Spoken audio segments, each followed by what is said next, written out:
초대교회로 돌아가자라는 말은 우리가 기독교계에서 흔히 듣는 구호입니다. 많은 교단들이 어저리 설립되어 있는 현실 가운데 이런 구호를 들으면 늘 백번지당한 말 같고 정말 참된 교회를 세울 수 있는 최고의 표어처럼 들리기 마련입니다. 하지만 이 말이 성경에 나오는 초대교회들의 모습을 그대로 다 따라가야 한다는 의미로 정의될 수는 없습니다. 왜냐하면 신약에 나타난 초대교회들은 각양각색이며 어느 교회나 각각 장점과 단점들이 동시에 존재했기 때문입니다. 그러므로 초대교회로 돌아간다는 말은 그냥 어떤 초대교회 하나를 모델로 삼는다는 뜻이 아니라 초대교회들 전체가 공유하고 있던 교회의 본연의 자세를 찾고 그것을 다시 회복하자는 뜻으로 이해해야 마땅한 것입니다. 그럼에도 불구하고 이 초대교회로 돌아가자는 말을 지극히 제한된 의미로 쓰는 사람들이 많습니다. 그런 대표적인 예 중에 하나가 오순절에 예루살렘 교회에 일어났던 성령운동을 오늘날 교회에서 그대로 회복시켜야 한다고 하면서 방언과 신유의 연사야말로 그런 성령운동의 대표적인 요소라고 주장하는 것입니다. 하지만 성경 말씀은 결코 그렇게 가르치지 않습니다. 고린도 교회는 본문 앞에 나오는 고린도전서 11장까지의 기록에서 볼 수 있듯이 각가지 문제가 많은 교회였는데 은사 문제에 있어서도 그랬습니다.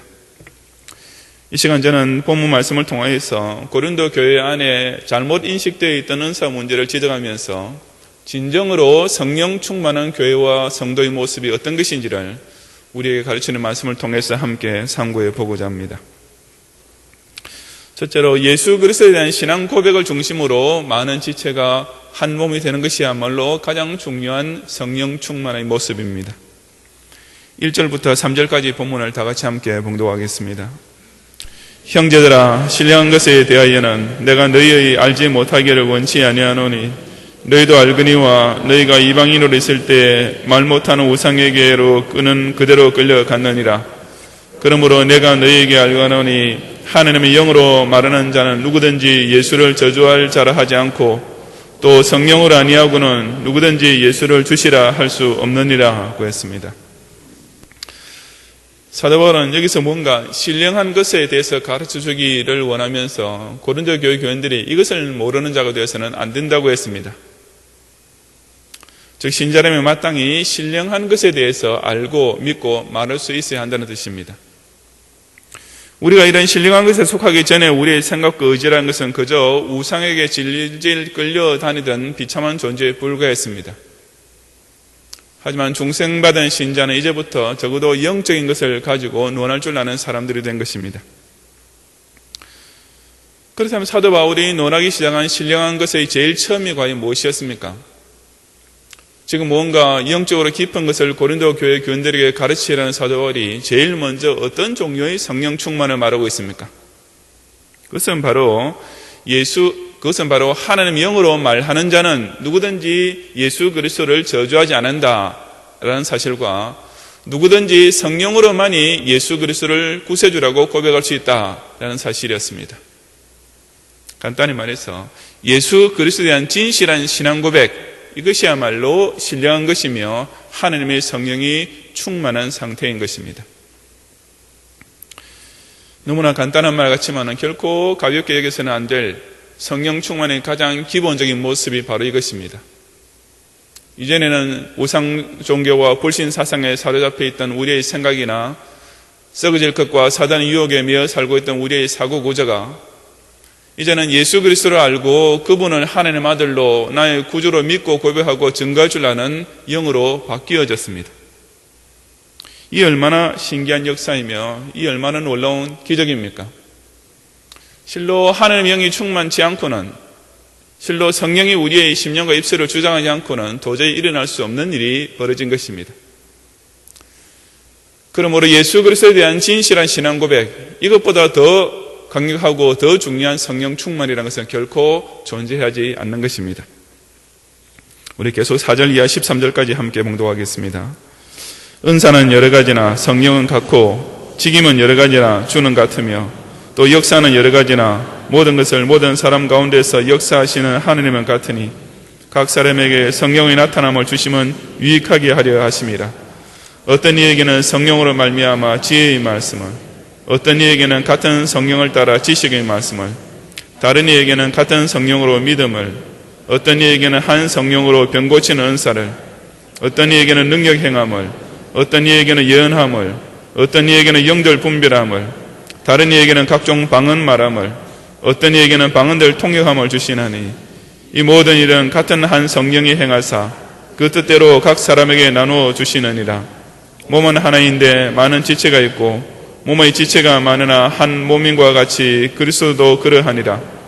우리가 유대인이나 헬라인이나 종이나 자유자나 다 한 성령으로 세례를 받아 한 몸이 되었고 또 다 한 성령을 마시게 하셨느니라고 했습니다. 이 구절 들어보면 은사나 직임이나 역사는 여러 가지지만 성령은 같고 주는 같으며 하느님은 같으니 라는 삼위일체 하느님이 나란히 등장하고 있습니다. 다양한 은사를 받은 성도들이 한 교회를 이루는 것은 마치 삼위 하느님께서 일체가 되시는 것과 마찬가지라는 뜻입니다. 계속해서 한 성령, 같은 성령이라는 말씀도 수차례 반복됩니다. 같은 성령이 행하사 그 뜻대로 각 사람에게 나눠주시느니라는 말씀처럼 각종 다양한 모든 은사들의 출처는 오직 한 성령이십니다. 그리고 그처럼 다양한 은사를 주신 목적은 각 사람에게 성령의 나타남을 주시면 유익하게 하려 하심이라고 기록된 대로 어디까지나 교회에 유익하도록 사용되기 위함이었습니다. 그러나 다 한 성령을 받아 마시고 한 성령으로 세례를 받아서 이루어지는 결과적인 제일 중요한 사실은 바로 모든 지체들이 결국은 한 몸이 되는 것이라고 했습니다. 각각 다양한 은사들을 받긴 했지만 똑같이 받아 누리는 성령의 은사가 있기 때문에 한 몸이 될 수 있다는 말씀입니다. 그것이 바로 성령을 통하여 예수 그리스도를 믿게 되고 그 성령의 이름으로 세례를 받음으로써 교회의 일원이 됨을 가리킵니다. 즉 세상사에서는 각양각색으로 살던 사람들이 바로 이 한 가지 공통적인 성령 은사 때문에 교회라는 한 몸을 이루게 되는 것입니다. 우리는 자기가 받은 어떤 특별한 은사의 종류를 가지고 내가 더 영적이다, 내가 더 성령 충만한 사람이다 라고 말할 수 없는 것을 알아야 합니다. 왜냐하면 가장 영적인 것, 가장 성령 충만한 상태는 바로 예수 그리스도에 대한 참된 신앙 고백 이외에 다른 것이 결코 있을 수가 없기 때문입니다. 신령한 것은 무슨 귀신을 불러 대화하는 능력을 가리키는 말이 절대로 아닙니다. 영적이라는 것이 무슨 남이 알아들을 수 없는 말을 혼자 찌끄리는 것이 결코 될 수가 없는 것입니다.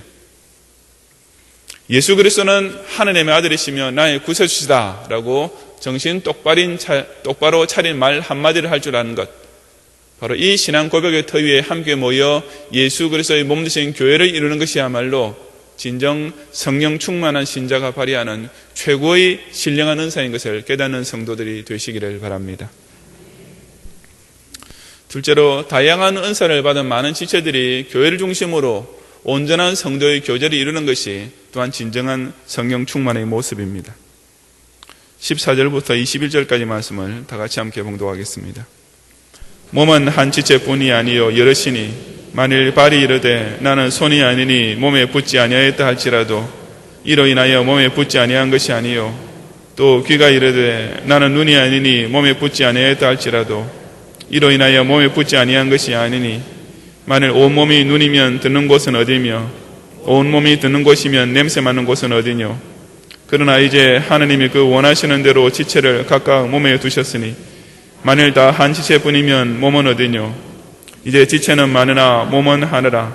눈이 손들어 내가 너를 쓸데없다 하거나 또 머리가 발들어 내가 너를 쓸데없다 하거나 하지 못하리라 했습니다.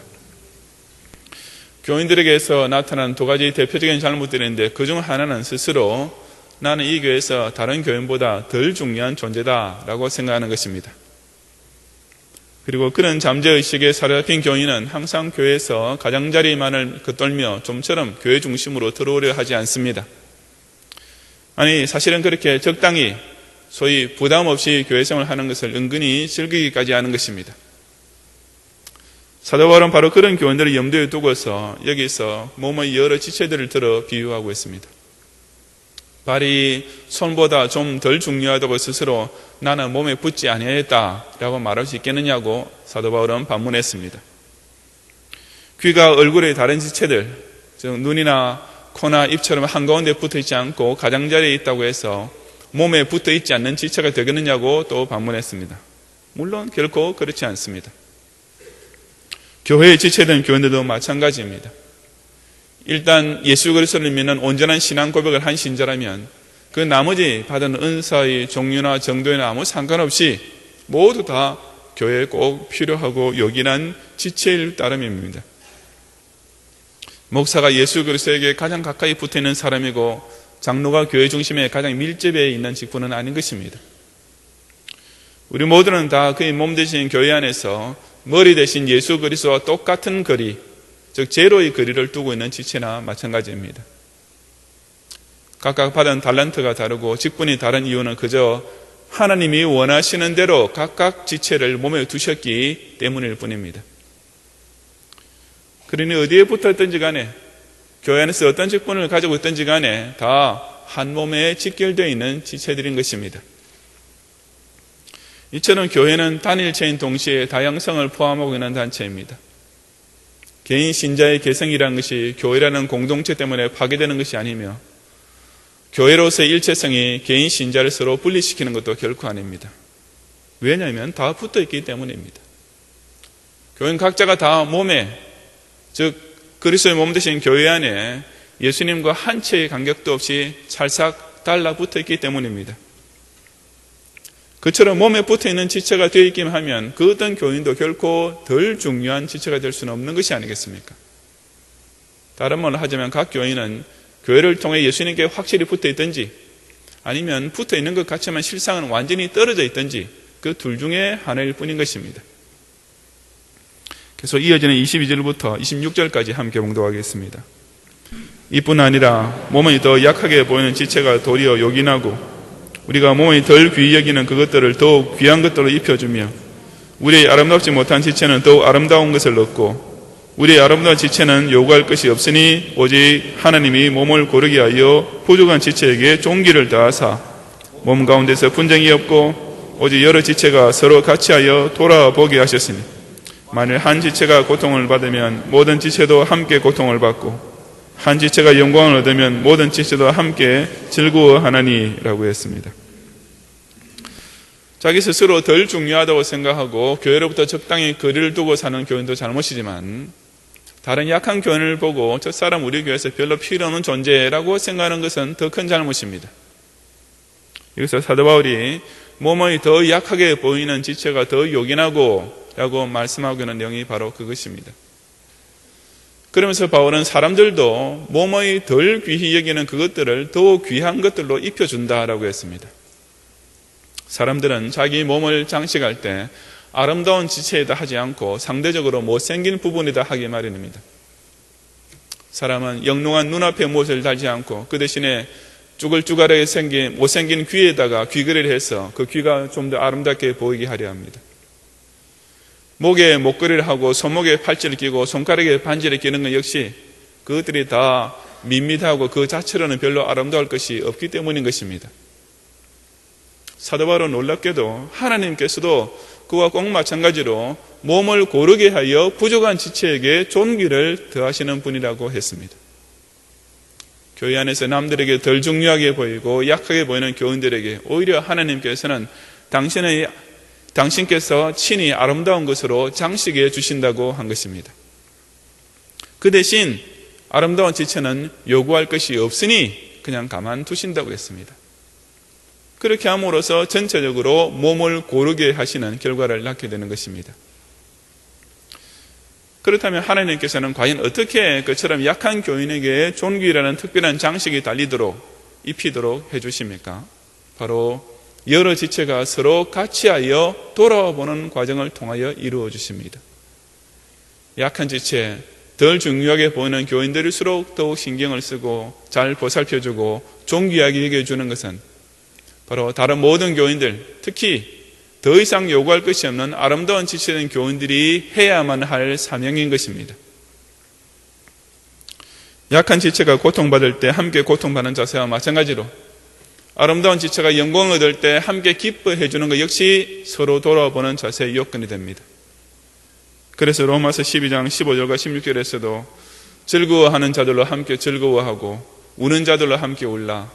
서로 마음을 같이하여 높은 데에 마음을 두지 말고 도리어 낮은 데 처하며 스스로 지혜 있는 채 말라 하고 말씀한 것이 아니겠습니까? 교인들이 서로 못난 지체는 욕하고 아름다운 지체는 시기하게 될 때 그 교회가 한 몸이 될 수 있을 리 만무합니다. 못나게 보이는 지체일수록 더욱 존귀하게 여겨주고 잘 믿고 잘 충성하고 큰 복을 받는 지체를 보고 함께 기뻐해 줄 줄 아는 교인이 되어야만 진정 한 몸이라 불리는 교회가 될 수가 있는 것입니다. 성령 은사의 다양성이 고린도 교회를 나누는 원인이 되어버리고 버렸습니다. 그들은 성령 은사가 곧 영역과 직결되는 것이라고 착각했으며 누가 더 영역 있는 은사를 가지고 있는가 하고 서로들 간의 경쟁심을 유발했기 때문이었습니다. 하지만 진정으로 성령 충만한 교회는 그 다양성이 결코 불화의 원인이 되지 않습니다. 왜냐하면 신자 지체들 사이에서는 약한 교인들을 위로하고 존중하며 아름다운 교인들을 보고 같이 기뻐해주는 이런 참된 성도의 교통만 늘 충만히 일어나게 되어 있기 때문입니다. 교회에 나와도 이처럼 성도가 서로 교통하는 재미를 전혀 못 느끼는 스스로 개바의 도토리처럼 행하는 교인들은 참 안타까운 일입니다. 사적인 신앙생활 혹은 개인주의 기독교라는 것은 결코 존재하지 않습니다. 참된 신자는 반드시 몸인 교회에 붙어 있게 되어 있습니다. 진짜 교인은 그 인격과 생활 전체가 완전히 교회의 구성 성분 자체가 되도록 되어 있는 것입니다. 왜냐하면 교회의 모든 지체들은 필연적으로 십자가 대속의 피를 통하여 성령의 감화 감동이라는 신경을 통하여 교회의 머리 대신 예수 그리스도에 직통되어 있을 수밖에 없기 때문입니다. 그처럼 그리스도와 확실히 통하고 있는 성도들은 당연히 서로에게도 연결될 수밖에 없지 않겠습니까? 이처럼 우리는 교회를 통하여 다른 지체와 영적으로 교통하는 것을 즐길 줄 알아야 하는 것입니다. 스스로 덜 중요하다고 생각하고 교회를 겉돌려 하지 않고 어찌하든지 철저히 교회 중심의 신앙생활을 하려고 노력하는 것. 그래서 약하든지 아름답든지 간에 모든 교인들 간에 완전한 성도의 교통이 이루어지는 것. 이것이야말로 그 어떤 특별 은사보다 더욱 요긴한 성령 충만의 은사인 것을 꼭 체험하는 성도들이 되시기를 바랍니다. 성도 여러분, 우리 끝으로 27절부터 31절까지 말씀을 다 같이 함께 봉독하겠습니다. 너희는 그리스도의 몸이요 지체의 각 부분이라. 하나님이 교회 중에 몇을 세우셨으니 첫째는 사도요, 둘째는 선지자요, 셋째는 교사요, 그 다음은 능력이요, 그 다음은 병 고치는 은사와 서로 돕는 것과 다스리는 것과 각종 방언을 하는 것이라. 다 사도겠느냐, 다 선지자겠느냐, 다 교사겠느냐, 다 능력을 행하는 자겠느냐, 다 병 고치는 은사를 가지겠느냐, 다 방언을 말하겠지 않느냐, 다 통역하는 자겠느냐. 너희는 더욱 큰 은사를 사모하라. 내가 또한 제일 좋은 길을 너희에게 보이리라 고 했습니다. 여기도 분명히 나타나듯이 신유나 방언의 은사라는 것은 사도나 선지자가 받은 말씀 선포의 은사는 상대도 되지 않는 것이었습니다. 아니 그 신유와 방언의 은사는 오늘 밤에 헌신 예배 드리는 우리 청교인들이 내년 한 해 섬길 여러 주기교사나 찬양대나 또 신방장, 구역장 이런 은사보다도 제일 밑바닥에 있는 것입니다. 그런 까닭에 신유의 능력을 베푼다는 것은 결코 예배의 주된 순서가 될 수가 없고 오직 하나님의 말씀을 선포하는 설교가 예배의 중심이 됩니다. 마찬가지로 방언의 수준이 어떤 목사나 성도의 영역을 가늠하는 기준이 될 수 없으며 오직 성경을 열심히 연구하고 그 말씀을 알아듣는 영역이야말로 가장 고귀한 은사인 것입니다.